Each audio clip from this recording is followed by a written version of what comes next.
abaami baabwe tebalina nsonga ebasibya kati mu mbeera yonna gye mulaba. Abajaasi abamu basooba mbu babaleke ejjakirizi. Twagala abaami b'abantu baffe abo bakombewo baddemu beetabe ne bakyala baabwe n'abaana baabwe. Gamba n'ekitundu. Minisita w'ebyobuvubi alemereddwa okuleeta kye bayita regulations. Ate nga mukimanyi bulungi nnyo nti Parliament mu kuprocesinga zino bills oba ekintu kyonna okufuuka etteeka kitwala obudde bungi nnyo. Naye minisita akyalemereddwa okuleeta regulations ate nga ze zijja okutuyambako okulabika nga tujjawo entalo wakati w'abavubi baffe ab'Amukene n'ab'Empuuta n'abavubi bonna abali mu bitundu ebirala. Era okubulawo kw'etteeka eriri full operation oba nga likolera ddala nga buli kimu weekiri tuzze tulaba nga waliwo ebintu bitakwatagana mu mubadde okubanga waliwo human rights abuse, okubanga eddembe ly'abantu lityolebwa, okubanga abantu babakwata ne babasiba ne babateeka mu bifo ng'ate tebiri mu mateeka. Olw'okuba nti tetulina tteeka liri full operationalized, ebyo ebintu bizze bibeerawo. Kaka tuba tukyali awo tuli mu bino tubanja minisita leeta regulations tumuwulira avaayo awa directive ng'agamba nti kakati ab'Amukene tebaddamu okuvuba Mukene nga bakozesa envuba eya hurry up, nti yamaze okukola consultations ezimala teyenvuba mbi. N'agamba abantu bakozesa envuba ya kyota abantu ne bagazaako okubanga envuba ebajja adoptinze olw'okuba nabo baagala ennyanja yaabwe ebeerewo nga nnungi. Abavubi b'Amukene ne bakola nga ekisoboka ne baddamu eyo envuba. Kakati tuba tukyali awo wiiki ewedde ate tulaba ono omukyala FPO Commander Madamu Mase ajja tukahirwa atambula mu bizinga byonna ebyenjawulo agenda agamba abantu tate mbawaddeyo ennaku 2 ennaku 3 mugira muvuba ate nga bakozesa envuba eri minisita gy'ajjawo. Kakati bayinza okuba baagala babikola olw'okuba baagala okulaga buli omu obuyinza bwe nti nze nina obuyinza nze asiteeka okwogera kino. Naye ffe mu byobuvubi mu fishery sector tetugenda kubikkiriza era tuli mu kwebuuza nti minisita bye yayogera era kye yakola n'olwaleero ono omukyala Madamu Mase kye yakoze bakikolera mu tteeka ki? Kubanga etteeka regulations ze twagala ze zirina okutulambika nti ab'Amukene bakozese kino ab'Empuuta bakozese kino kye kirina okulambika. Regulations zirina okulambika amaato g'ab'Amukene amaato g'ab'Empuuta ze zirina okulambika bulungi nnyo.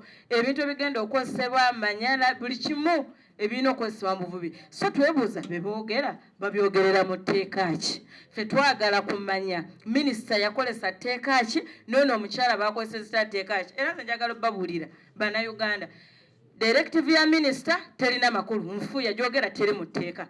N'omukyala Mase naye be yakoze yabikoze nga ye tebiri mu tteeka kuba baagala kweragako kirabika ani alina obuyinza. Ffe tetwagala ntalo mu bavubi. Twagala abavubi baffe babeerewo ab'Amukene n'ab'Empuuta babeerewo. Okuva edda nedda ab'Amukene babeeranga ku nnyanja n'ab'Empuuta ne babeera ku nnyanja nga tewali lutalo. Ate ffe kye tusinga okwetaaga ng'abavubi. Naye zino directives ziresewo olutalo lunene nnyo nti paka olwaleero luno bw'ogenda mu bizinga ab'Amukene bagamba tulina okuvuba baatukkiriza. Ab'Empuuta bagamba temujja kuvuba ebyo tetubimanyi. Buli omu agamba nja kutta ono buli omu agamba nja ku naye nga eggwanga nga twayisa wano etteeka. Gavumenti lwaki ebeera siro mu kuleeta regulations baleetere n'abantu baffe okutingana ku nnyanja? Tetugenda kukiikiriza olunaku lwaleero. Tulina n'ekirowoozo nti olaba kaakati bavudde ku b'Amukene essaawa yonna tusuubira ab'Empuuta era ab'Empuuta tuli wano tulwana amasajja kirabika obava eri kaakati bagenda kujja ne bagamba kaakati ab'Empuuta naye mukole buti ate nga ab'Empuuta nabo bateekamu ssente nnyingi nnyo kuba osanga eryato limu nti lyetaaga emiliyoni nga 6. Kati nabo babakeera ku makya ne baba disrupting nga kitegeeza fisheries sector yona bajja kuba bagimaze amaanyi abantu baffe bavuwale. Tulina n'ekirowoozo nkyayeka ekigendererwa kyabwe baagala kwavuwaza bavubi oba si ekyo kyayeka nabo bayinza okuba baagala kuyingizaamu bano ba peneti. Naye ffe tetujja kukkirizako ng'abavubi kuba ffe abavubi tuli serious. Ennyanja tuyimirizaawo okuva edda nedda ate nga bonna abavubi abasayidi eno n'eno bonna babeerako ku nnyanja ng'amaliriza. Njagala olwaleero mujjukire ebigambo byaffe nga tuli wano. Singa minisita agezaako n'aleeta regulations wano tetugenda kuddamu kufuna ntalo kubanga ab'Amukene bagenda kumanya kye balina okukozesa. n'ab'empuuta bagenda kumanya kye balina okukozesa. Twagala buli omu ayogere ng'ayogerera mu tteeka. Ate etteeka erinabeera lijja kubeera consulted nga basooka kulyebuuzaako. Si bino byakukeera ku makya olw'okuba wasisinkanya kategori eri n'ekusanyusaamu ojja okole bw'oti. Twagala mirembe ku nnyanja. Bino directive ya minisita ni directive y'ono omukyala Mase balinga abatugamba nti batuyambako buyambi okubeera ku nnyanja. Nti kakati ono bw'anaayogera atukwatiddeyo ekisa tukole bwetu. Tolina bw'ogamba muvubi nti avubeko nnaku 2 nnaku 3. Ffe twagala abavubi bonna babeere ku nnyanja nga bavubanga bwe baagala singa bagoberera amateeka nga omuntu avube paka wayagala olunaku lwayagadde nga ekyakozesa method gyakozesa yeyo eri mu tteeka ne byalina okukozesa nga giyazi nga bebiri mu si kutwazikamu. Twagala abantu babeere ku nnyanja nga beeyagala. Muleete etteeka, muleke kutulowoozesa nti mutuyambako obuyambi ba ssebo ne bannyabo. Temulina gwe muyamba wano kuba ennyanja si yammwe. Ffe twagala abantu baffe beeyagale. Nga minisita ebyo muliko bye mwagala okweragako yimirira oleete regulations mu wiiki emu. Awatali ekyo tugenda kuba tusazeewo ng'abakulembeze genda mu bitundu by'abavubi tugenda bakunga basobole okulwanirira eddembe lyabwe. Tugenda kunga abavubi baddemu okulwanirira eddembe lyabwe. Abantu b'empuuta babeeranga bagagga nnyo naye abantu baavuwadde, abantu bali mu mbeera mbi, mulemereddwa okuleeta etteeka. Tetumanyi lwaki minisita yagambako wali mu palamenti tajja kuleeta regulations mu Gwomukaaga. Kakati tuli mu Gwamwenda tugenda mu Gwa10 ate bawa directive eno n'eri. Tetumanyi kabadika lyawo naye ffe tubagambye minisita tukugamba. Saagala ompe buzibu nga shadow minister. Saagala ondeetere kukola nnyo ng'ate gw'olina okukola ng'olina ne budget. Minisita dde wankugamba saagala kundeetera kunkaluubiriza kola omulimu gwo. Saagala onkaluubirize nga shadow minister. Kola njagala oleete oba olemereddwa ffe tuleete regulations nga alternative ministry ey'ebyobuvubi nze wendi. If you cannot, I'll do that.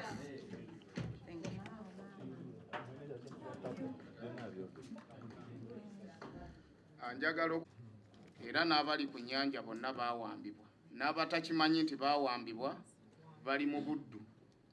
Naye nga ekizibu kyonna kwe kiva kiri kimu, gavumenti butassa kitiibwa mu bukulembeze bw'amateeka. Nga paalamenti twakola omulimu gwaffe ne tuyisa etteeka eriruŋŋamya eby'envuba n'ekiruubirirwa ekyokulaba nga ebyobuvubi byonna biteekebwa mu mikono gya bannayuganda nga bavunaanyizibwako. Naye kyewuunyisa nti paka kati etteeka eryayisibwa ne Pulezidenti Museveni n'alissaako omukono liremeddwa okuteekebwa mu nkola olw'okuba nti minisitule tenavaayo na regulations oba amateeka agateekesa etteeka eryo mu nkola. Bassebo ne bannyabo, kyekiseera tutandiike obutabeera kiiso kya mbuzi. Kyekiseera bannayuganda tuzukuke obutagenda mu maaso nga tuvumaganya amagye n'okugasibira ekikokolo. Mu buweereza bw'amagye bwonna ow'amagye yenna omusirikale abeera mwesimbu ng'agoberera ebiragiro bya mukama we. Amagye gano okwebeeza ku nnyanja, njagala tubuuze ani agalemeza ku nnyanja? Amagye gano geereeta gokka ku nnyanja? Ani atowa order n'ebiragiro ebiremeza amagye ku nnyanja bwe kibanga kyekizibu? So oyo mukama w'amagye nga ye pulezidenti w'eggwanga lino n'omukulu akulira ekitongole ekya UPDF ne ministry n'ekitongole eky'ebyobuvubi, nsuubira bye tuba tutunuulira era batubuulire balina kigendererwa kyeri ennyanja. Lwaki ennyanja bagireka esigale mu buwambe? Lwaki ennyanja baagala okugijja mu management ne mu buyinza n'emiganyulo gy'omuntu wa bulijjo? Nsuubira nze ng'omu ngenda kulekeraawo okunenya amagye era saagala ganenya. Saagala na kunenya bikolobero byonna biri ku nnyanja, abavuba obubi wadde n'abavuba obulungi saawa zino kubanga tebalikolera mu tteeka. Kati ennyanja buli omu akola kyayagala ekimwanguyira ekibi n'ekirungi olw'okuba nti tewali tteeka. Ekyetaagisa ssaawa zino kulaba nti omulunnyanja yenna takwatirwa bukwatirwa kisa alyoka akole, naye etteeka libeerewo liruŋŋamye omuntu engeri gy'anaakolamu omulimu gwe. Anaasobola okukola ng'agoberera etteeka asigale ku nnyanja ng'etteeka lye limukuumidde ku nnyanja. Ate asobola egoberera tteeka naye ave ku nnyanja ng'etteeka lye limugye ku nnyanja. So sigamba nti ono mwana wa gundi, ono mweru, ono munene, muddugavu yalina okubeera ku nnyanja. Saawa zino olutalo oluli ku nnyanja olutalabika naye nga lugobyeko abantu baffe luli mu magye gennyini. Amagye agakwasisa envuba, amateeka ku by'obuvubi galwanyisibwa amagye agali mu barakisi. Kati ab'amagye abali mu barakisi balwanagana n'amagye agali ku nnyanja agakwasisa amateeka. Gali gaagala gano gakuume interest zaabwe. Nga bali mu barakisi, bali mu offices, bafuna n'omusaala, naye ate be balwanyisa bano baveeyo ku nnyanja nabo batere bajje bakole. Olw'okuba nti ennyanja gufuukidde ddala mulimu. So ekyo ekizibu twagala kyaddressinga eri President Museveni. Jangu omalewo enkeeyana ku nnyanja. Amagye agali mu barakisi galekerawo okulwanagana n'amagye agali ku nnyanja.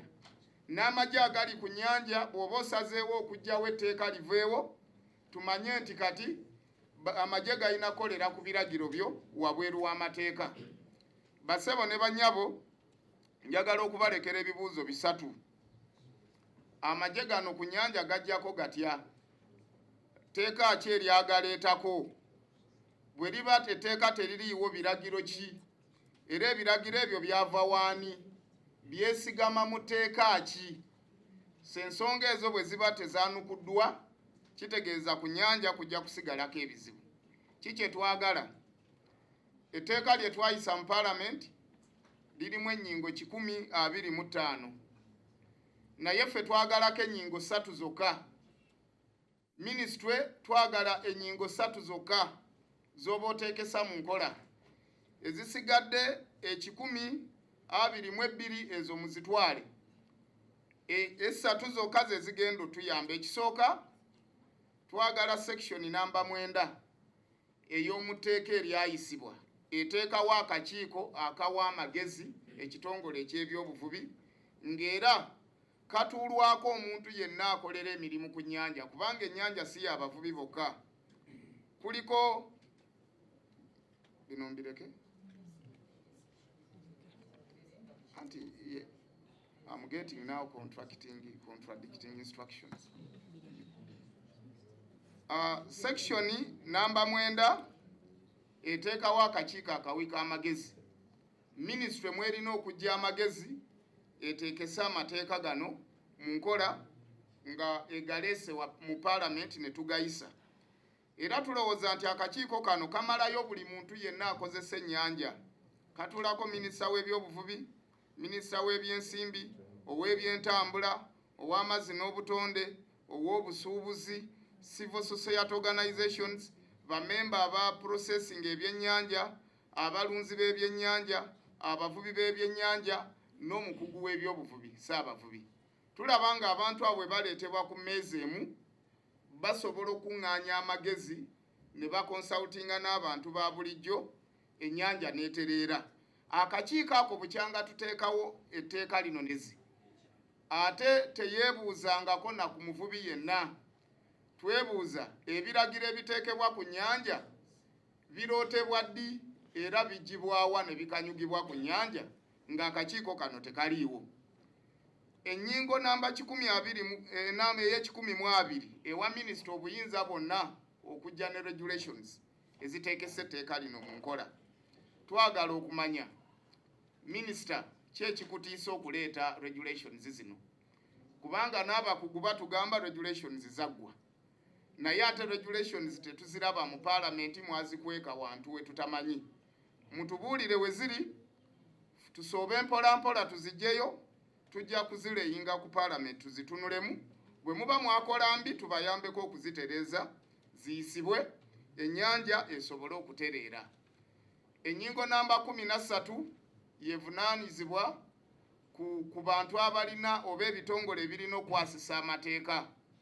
era ennyingo eno twagikola nga tuwadde minisita obuyinza obwenkomeredde nti alina kwebuuza, minisita ow'ebyobuvubi alina kwebuuza ku minisita w'ebyokwerinda munda mu ggwanga, n'alyoka adiployinga abakuumaddembe oba abakwasisa amateeka ku nnyanja. Twagala minisita ow'ebyokwerinda munda mu ggwanga naawe oveeyo. Oli musanyufu nga ofiisi yo bagirinnyirira bagituddeko? Oba muli mukobaane okulaba nga gw'olabika ng'omunafu atakyagasa minisitule yo, bali aba defense bajje baku taking over? Oba minisita ow'ebyobuvubi yakusinga amaanyi, nakyo mutunnyonnyole. Ensonga ezo bwe ziba zitereezebwa tusuubira nti ennyanja ejja kutereera atedde mu mikono gy'Abannayuganda. Briefly in English. Okay, thank you.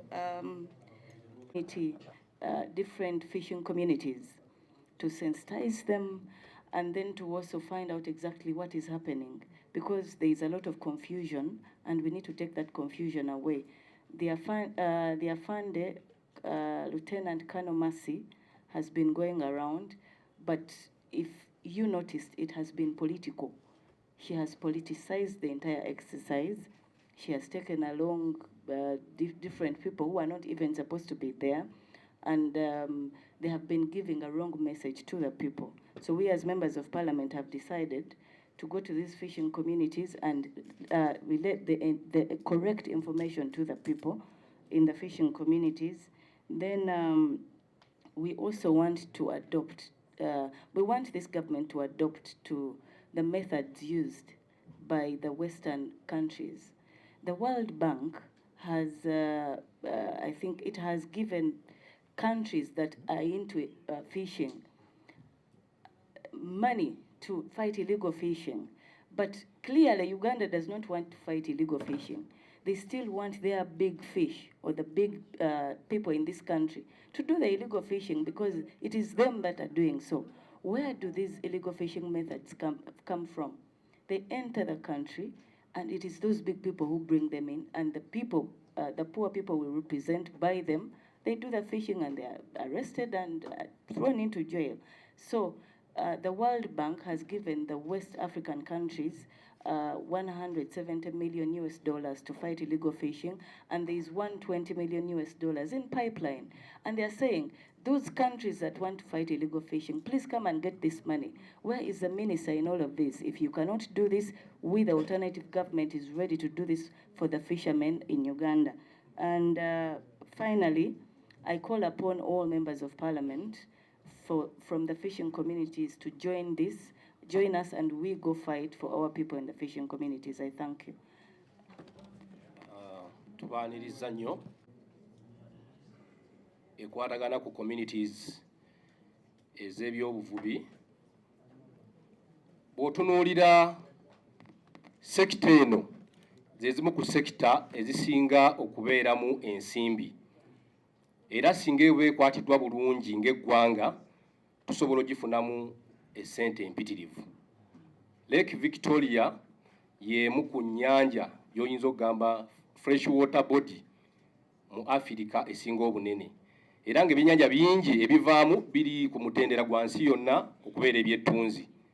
Ebbanja lye tulina ng'eggwanga obutabalika 97.5 97.5 trillion. Singa tukwata bulungi ennyanja eyo tusobola okubeera nti ebbanja eryo tulisasula. Ekireese okwonoona sekita y'ebyobuvubi beebo abaagijjamu nga beenoonyeza ebyabwe. Amagye agali mu kulwanyisa envuba embi ku nnyanja nga geerimbise nti galwanyisa nvuba mbi, nabo baafuuka abavubi. Amaato mangi gali mu bitundu ebyenjawulo ku Lake Victoria, ku Lake Albert n'ewalala galiko ebigambo wacha waseme, kigambo kya Luswayiri. Baleke boogere. Ne bwe banaayogera banaagamba ki? Bavuba ne basaabaza ebyennyanja ebyo ne babitunda mu mawanga ag'enjawulo, e Rwanda ne mu Democratic Republic of Congo ne Sudan. Era abantu baffe bangi abali ku nnyanja abavubi bagittwayo. abasuubuzi tebakyasobola kusuubula, abaali bakola ogw'okusaabaza ogwa transport nabo tebasasobola gukola. Kati amagye okulemera ku nnyanja kyekisinze okusinga okutta ebyobuvubi. Naye n'ekirala bannayuganda balina okwebuuza, bw'oba ogaba bitongole, wali badde akulira emmwanyi nga mulimi wa mmwanyi nga n'ekaawa amunywa, abantu betulaba bali ku nnyanja abasinga n'ebyennyanja tebabirya, naye be batambula n'omusanga bali ku nnyanja ez'enjawulo batulugunya abantu baffe. N'omubuuza naye gwe gundi atulugunya abantu baffe, gwe ebyennyanja bino obirya? Abamu tebabikwata nakuba byenyinyala. Baleke abantu baffe abakulidde ku nnyanja, abamanyi obuvo n'obudde obuli ku nnyanja bavube. N'ekirala kino kye muli mu kulaba Lieutenant Colonel Mase Twahakiirwa kyali mu kukola ne banna abaamusooka nga Kano Kayija ne Kano Nuwagaba, kye bali mu kukola ku nnyanja kwe kudividinga abalunnyanja oba abavubi. Ebitongole bingi bigenze byawulwayawulwamu, abasomesa bawuluddwamu, abasayansi n'aba arts, abasawo nabo babadividinze. Kati n'abavubi ababadde ekitoli ng'omuvubi w'enkolongo avube emmale, avube emmamba, avube empuuta nga bali kitole, kati nabo beerabanga abayeekera, buli omu batunira munalabanga omuyeekera. Abavubi mubeere banywevu, mukwatire wamu, ennyanja yaffe. Era ennyanja eyo omulango tukubira gavumenti abakyali mbuyinza mu kaseera kano, ennyanja eyo ekwatibwe bulungi, kubanga ennyanja eyo ebbanja litulina eddene esobola odisasula ng'eggwanga.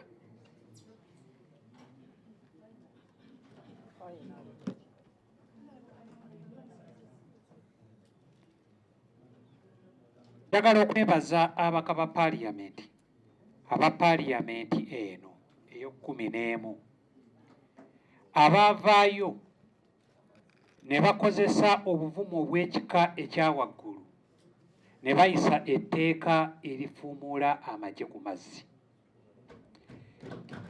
Ekyo nno kyali kikolwa kya buvumu, kubanga kyali kitegeeza okutunula ku maaso ga ssenkaggale wa kuno n'omugamba nti enkambi gy'otadde ku mazzi kifuumuule weegende. Ekyo kyali kya buzira eri abaka ba paaliyamenti ey'ekumi. Era buli muntu ali ku nnyanja, omubaka wa paaliyamenti ekiri maanyi ge kye wamutuma kyakikola. Ekyasigalira amagye, omuduumizi ow'oku ntikko yabeera pulezidenti, kitegeeza yawa komandi esembayo. Kati essaawa eno paaliyamenti esaba gavumenti kuleeta nnambika ya tteeka, naye mwenna mulina kimanya nti mu tteeka eryo mulimu okuwera ebivubisibwa obubi ebikozesebwa mu nvuba embi. Naye ffenna tukimanyi nti abaleeta ebikozesebwa mu nvuba embi si bantu ba bulijjo, kubanga ebivubisibwa mu nvuba embi tebabikolera kimmi, tebabikolera keepu, bireetebwa mu ggwanga ne bigibwako omusolo. Kaakati wemubanga muganye okuleeta ennambika, ani afuna mu kino? Kubanga ffe abavubi ebinaabaawo ebikozesebwa obubi bijja kukozesebwa. Kaakati wemubanga muganye oleeta ennambika, olwo omuvubi agooyingewa.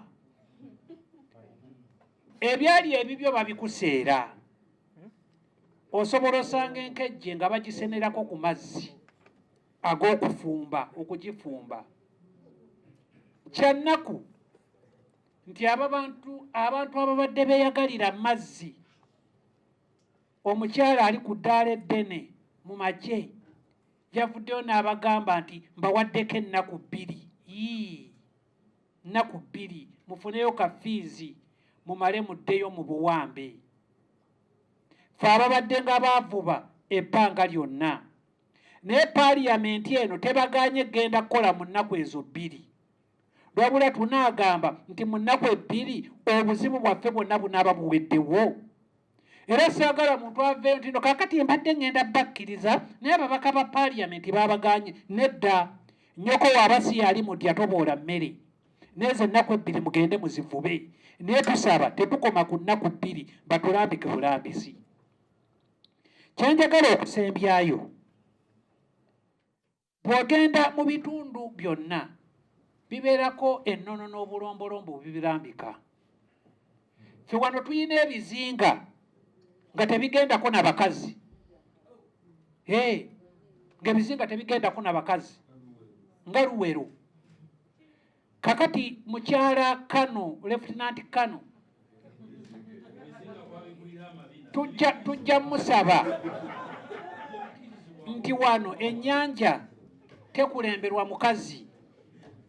So eyo ngeri ye emu okutyoboola n'okuvuluga obulombolombo bw'ennyanja. Kakati ffe bwe bakuwa ennyanja olina n'okuwera. Kakati tusaba eyo mbeera ya kutyoboola na kwagala kusobya nnyanja. Ennyanja tekulemberwa mukazi. Era tuyina ebizinga bingi ng'omukazi tosaalimbirako. Naye mulaba mukyala Kano, mukyala oyo Kano Lieutenant Tukahiirwa ng'agenda buli kizinga akigenda kudowooza basooke bamulambike bulungi. Kale ennyanja eweebwa ekitiibwa kubanga waliwo abagikuumye okumala emyaka egyo gyonna. Abavubi temutemaŋŋana, temwettiŋŋana kubanga bano abagenda abatuleetamu embeera embi bajja tulekawo. Abooluganda buli we balwanagana okwetta omugwira atwala ebyabwe. Kale n'olw'ensonga eyo ennyanja ejja kutereera ne gavumenti tukuteeka ku nninga leeta ennambika y'etteeka ku lwa Katonda ne kanjogera obugambo busirikitu ddala. Honorable Minister omulamba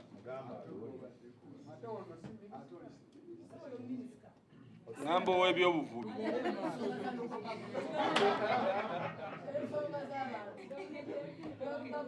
w'ebyobuvubi ngenda kwogera obugambo busirikitu, njagala musirike mu buwulirizi kubanga bugenda kubeera bwa magezi meereere. Okusooka waliwo kye tutajja kutya kwogera. Bano Batukahiirwa be muwulira tebawa buwi bantu lusa kugenda kuvuba ennaku ezi 2-3. Si za bwereere, bawaayo ssente. Ezo ennaku 2-3 zisasulirwa. Essente ezo tezituuka mu kyagi kya gavumenti, ezo zigenda mu nsawo zaabwe. Era ayagala okuddamu okuvuba ng'osola abaawamba ennyanja n'emmundu ze bakozesa. Kaakati ekisinga okutuluma, si kye kisinga okutuluma naye nga nakyo kiruma, kwe kuleeta ebyobufuzi mu nsonga zino. Kati abo Batukahiirwa bagenda bagamba nti ababaka baakola amateeka amabi kwe tusinziira okugateeka mu nkola bwe tuti. Kati abavubi abasinga obungi tebalaba TV zammwe ne radio tebaziwulira. Kaakati oli akozesa omukisa ogwo nga tetuliiyo, tuli wano mu Parliament gye baatutuma, n'agenda n'annyonnyola ebikyamu, naye nga n'etteeka lye twakola libalemye okuteeka mu nkola. Ekisembayo ate nga kikulu nnyo, waliwo okukkiriza nti mukene okuwera okuvuba mukene nga bakozesa hariyap. Ate nga hariyap kye kitimba gavumenti kye yasooka okuteekawo. Era baatulambika bulungi ne Palamenti nekkiriza nti abavubi ba mukene baali bavubisa ttima, nti ekitimba kyakwatanga mukene ne kikwata n'ebyennyanja ebirala naddala empuuta ne bagittira obwereere. Kyali kikkirizika. N'olwekyo gavumenti yalina obuvunaanyizibwa okulongoosa omulimu gw'obuvubi bwa mukene nga tesindise bantu mu byondo gye batakkiriza maato matono, kubanga bwe bakusanga n'eryato ettono balyasa balimenya. Kaakano Yensonga lwaki abantu bikumi na bikumi byava mu mulimu ogwa Mukene. Naye ng'ekikusike kye twamaze okuzuula nti gavumenti yafuna obweraliikirivu nti abantu abava ebweru wa Uganda naddala Abanyarwanda baali bangi nnyo ku myalo era nga be basinga okuvuba Mukene. Era nekirabamu security threat, okwekengeera nti bandireeta security threat. Kati military action yaliwo eyogamba nti mugende mu Byondo na Buseno yali tekosa fefeka, naye yali ezzaayo nabali abajja muno nga gavumenti tebakkiriza, era bangi baddayo, basiba ebyabwe ne baddayo. Hadi twagala kukola Mwami Museveni okumutegeeza bwe kiba nga kyali kyakwekengeera bannaffe abava e Rwanda abaali basinga okuvuba Mukene nga kyekyali kisinga okwekengeerwa, twagala okuloopera nti baddayo, bangi kubo baddayo n'emizigo gyabwe bagiwaayo n'abalala abalina ettaka batandise okulitunda. N'olwekyo eyo threat sebo egenze eggwawo, naye ky'oteekwa okukola kwe kuggulawo obuvubi bwa Mukene, abantu abo oteekewo akasengejja akategeerekeka, abantu baffe basobole okuvuba Mukene naye nga bamuvuba mu tteeka litwagala liteekebwe mu nkola. Mbagirawo, mpagira ne Ssekuwagira yenna, era tugenda kuwagira minisita waffe okusobola okuleeta regulations ezaffe. Era ffe minisita bw'ogamba nti tuzireeta mu wiiki emu, ekyo kye tuba tukola, kubanga oli yeebakidde ku mulimu. Omwaka mulamba n'ekitundu yeebakidde ku mulimu. Minisita owaffe ffe tuzireete, tuzitebolinge, ekyo kiggwe. Era bwe tunaamala okuzitebolinga tuduumire abavubi baffe ze baba bakozesa okuddayo batandika okuvuba obulungi. Ayi Katonda kuuma Ssaabasajja Kabaka. Ekizibu ekisinga obunene ewaffe mu bizinga ke kakuubagano akali wakati wa ministry eya gavumenti eya wakati ey'ebyobuvubi n'abasirikale be basindika be bakyusa buli kiseera abasisa mu nkola ebiragiro by'obuvubi. Okuva minisita lwe yayimiriza envuba ya Mukene n'awandiika n'ekiwandiiko ekiwanvu, minisita yeekweka, yeekukuma, tetumulabako ne wano mu parliament ne ku nnyanja talabikako kuva lwe yawa ekiragiro. Tusabye prime minister atulungamye ku biki ebigenda mu maaso. Twewuunyiza bwewuunya nga tulaba abasirikale basibye empale zibatippye, bagenda babigula amabina mu myalo, bagamba abantu nti muvubeeyo ennaku 2.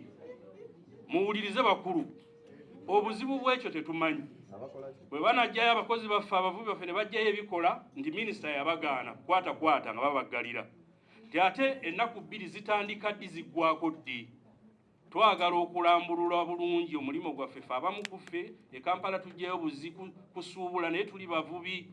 Obulamu bw'abantu baffe obw'obuvubi bwetaaga bulambululwe. Ekyokubi kye twagala minisitule oba gavumenti eta abantu baffe bonna be baakwatira obwereere nga babalanga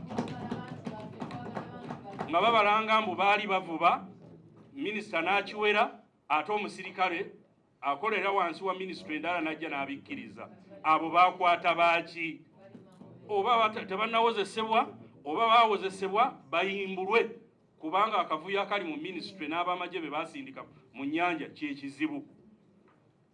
Ebintu by'abantu baffe omuli engine, obutimba n'ebyennyanja, abasirikale balya byennyanja by'abantu baffe babwegedde. Ebyennyanja bye babakwatako abantu baffe bateeka waka, balyako buli lunaku n'ebirala babitunda. Ekizibu ekirala ekiri mu bitundu kye tukiikirira be baana abangi babawambako bakitaabwe, abasirikale babatereka mu makomera nawa mu bifo gye babakuumira. Okuggulawo kw'amasomero kutandise.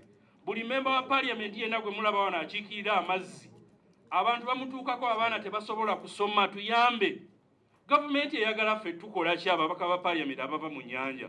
Bayavuwaza abantu baffe, basibye abakozi abadde bakola, abakazi bali mu bunaku obw'ekitalo, n'abaana b'abantu baffe abo tebasobola kusoma. gavumenti eve yeetangaze ku bulamu bw'abantu baffe obutayinaako wolowooza nti okubonaabona kunaakoma lunaku gundi. Kyenjagala okusembyayo, twabagamba nga nti Mwami Museveni n'ekibinja kye n'akakundi ke baatunda ennyanja nga beegaana. Kutunda kulala ki kwe mwali buuzizza kaakati? Abantu baffe tebeegazaanyiza ku nnyanja. Mwabiwulidde nti babagabirayo nnaku 2 babakookoonyaayo, ate no bakugamba kugaba. Naye enkola ebeera bweti, abavubi beekuŋŋaanyaamu essente ne bagayita amafuta mbw agagenda okuleeta abasirikale bali babalabeko. Kaakati ekyo kye beekuŋŋaanyizzaamu ne bajja nga naye awulira obulumi baasonze amafuta agatambuza abasirikale. N'aga nti kale mbawaddeyo ennaku 2. Ddala aba bawadde buwi oba babazibaguzizza. Tetujja kukkiriza abantu baffe kugobwa ku nnyanja kugitunda nga beewussa n'okwebuza amagezi. Nedda, twetaaga ennyanja eddizibwe abantu baffe be tukiikirira aba bulijjo bawabule ku nzirukanya y'ennyanja. Mwebale nnyo, mwebale ddala. Kyala mu nnono y'ennyanja, ennyanja tekulemberwa mukazi. Ekyokubiri, omukyala ne bw'abanga ali mu nnaku ze ez'omwezi tetumukkiriza kusemberera nnyanja. Kaakati bye bino ebizinga ebitagendako bakyala.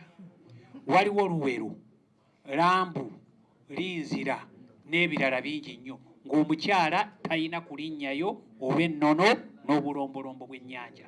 Ebisingako awo mu bimbuuzi. Tweyanze banaye, tweyanze. Thank you so much and God bless you.